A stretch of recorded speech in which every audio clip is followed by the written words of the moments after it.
Hello everyone, मैं राजू भंडारी आप सबका स्वागत करता हूं अपने चैनल इलेक्ट्रिकल अड्डा में। आज जो मैं आप सबके सामने लाया हूं क्लास 12 की एक नई वीडियो लेके आया हूं जिसमें हम पढ़ेंगे फैराडे के वैद्युत चुंबकीय प्रेरण के नियम। ठीक है, यानी आपको फैराडे लॉ पढ़ने हैं। ठीक है, तो इसमें हम क्या पढ़ेंगे कि फैराडे ने जो नियम दिया था वो क्या था। वो उसने नियम दिया था वैद्युत वाहक बल के लिए। ठीक है, यानी प्रेरित विद्युत वाहक बल के लिए ये नियम दिया था कि किसी कुंडली में, ठीक है, जो विद्युत वाहक बल उत्पन्न होगा वो किसके इक्वल होगा, फ्लक्स में परिवर्तन के अनुक्रमानुपाती होता है। ठीक है, यानी यहाँ पे जो ईएमएफ उत्पन्न होगा, ठीक है, किसी कुंडली में, अभी मैं समझाऊंगा कैसे होगा। तो ई जो होगा यानी जो ईएमएफ होगा उत्पन्न, वो डायरेक्टली प्रोपोर्शनल होगा फ्लक्स में परिवर्तन, यानी डेल्टा फाई। फ्लक्स में परिवर्तन को मतलब लिखते हैं डेल्टा फाई, और दर मतलब टाइम के साथ। अगर वो क्या हो रहा है, उसके फ्लक्स में टाइम के साथ अगर परिवर्तन हो रहा है, फ्लक्स में फाई मतलब क्या आपका फ्लक्स, ठीक है, और ठीक है यहाँ पे टाइम। तो अगर उसके फ्लक्स में टाइम के साथ परिवर्तन हो रहा है तो उसमें ईएमएफ उत्पन्न होगा।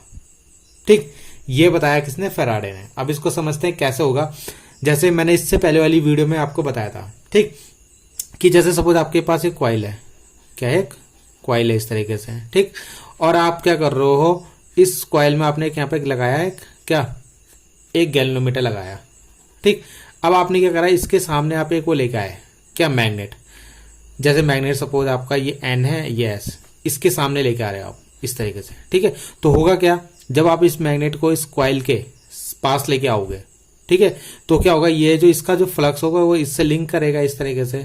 ठीक है, इससे लिंक करेगा। लिंक करने पे जैसे इसके पास आएगा, मतलब इसका जो मैग्नेटिक फील्ड होगा यानी जो मैग्नेटिक फ्लक्स होगा इससे टच होगा, तो यहाँ पे करंट इंड्यूस हो जाएगी। ठीक है, यानी ईएमएफ इंड्यूस हो जाएगी। क्या हो जाएगी, ईएमएफ इंड्यूस होगी, तो इसके बाद करंट भी इंड्यूस हो जाएगी आपकी। ठीक है, तो ये यही बोल रहा है कि इसमें जो ईएमएफ इंड्यूस होगी ना, वो कैसे होगी, फ्लक्स में परिवर्तन। जैसे आप इसके पास लेके आओ ना, तो यानी कुंडली से टच होने वाला फ्लक्स जो है वो बढ़ जा रहा है। ठीक है, वैसे जब आप इसको यहां से दूर ले जाओगे ना, तो जब आप इस कुंडली को दूर ले जाओगे तो उस समय फ्लक्स यहाँ पे घटेगा। ठीक, यानी जब पास लाओगे तो यहाँ पे जो फ्लक्स होगा इससे टच होगा तो बढ़ेगा, और जब इसको दूर ले जाओगे तो फ्लक्स घटेगा। तो दोनों केस में फ्लक्स में परिवर्तन हो रहा है।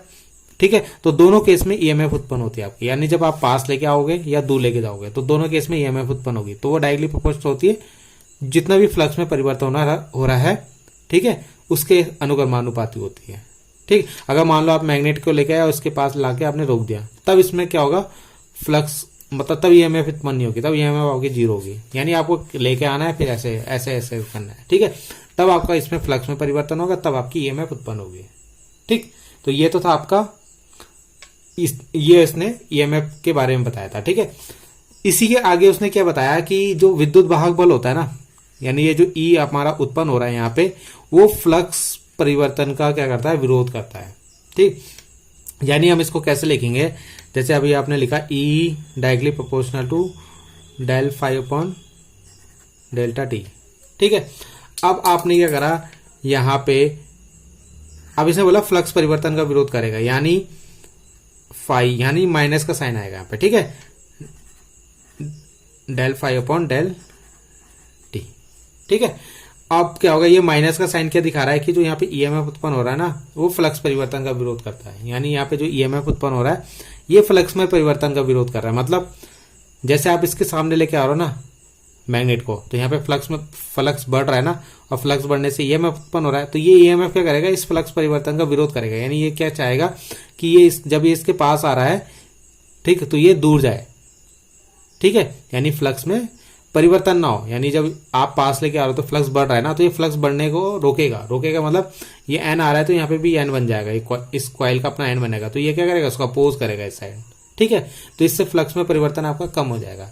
या आप जब इसको दूर ले जा रहे हो तो दूर ले जाने पर ये एस बन जाएगा। ठीक है, एस बनेगा तो इसको दूर नहीं जाने देगा, एस क्या करेगा, इसको अपनी ओर खींचेगा, तो उससे भी फ्लक्स में परिवर्तन आपका क्या होगा, कम होगा। ये मैं आपको लेंज लॉ इसके बाद जो पढ़ाऊंगा उसमें मैं आपको अच्छे तरीके से समझाऊंगा इसको। ठीक है, तो यहाँ पे क्या होता है, ये जो फ्लक्स में परिवर्तन होता है आपका, ठीक है, वो क्या करता है, चुंबकीय फ्लक्स में परिवर्तन जो होता है वो किसका, विद्युत वाहक बल का क्या करता है, अपोज करता है।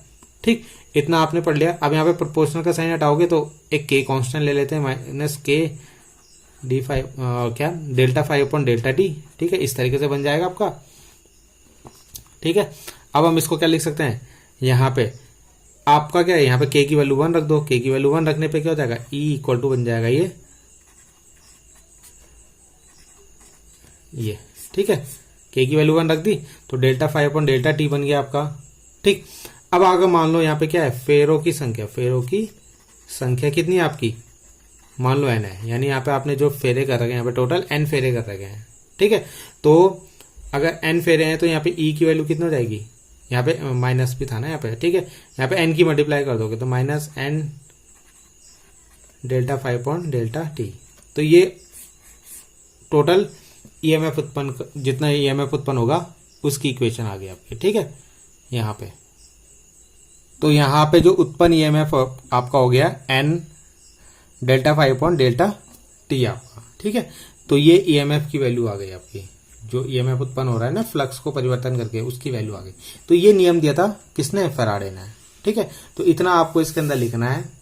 ठीक, इसके बाद जो हम पढ़ेंगे लेंज लॉ, ठीक है, लेंज का नियम, वो यहाँ पे इसी के आगे कंटिन्यू करूंगा उसको, इस वीडियो के बाद आपको इसके बारे में बताऊंगा कि ये माइनस क्यों आता है। माइनस तो वैसे मैंने बता दिया, तो इसी को थोड़ा एक्सप्लेन करके आपको दोबारा इसमें समझा दूंगा कि लेंज लॉ क्या होता है। ठीक है, तो आई होप आपको समझ में आ गया। Thank you.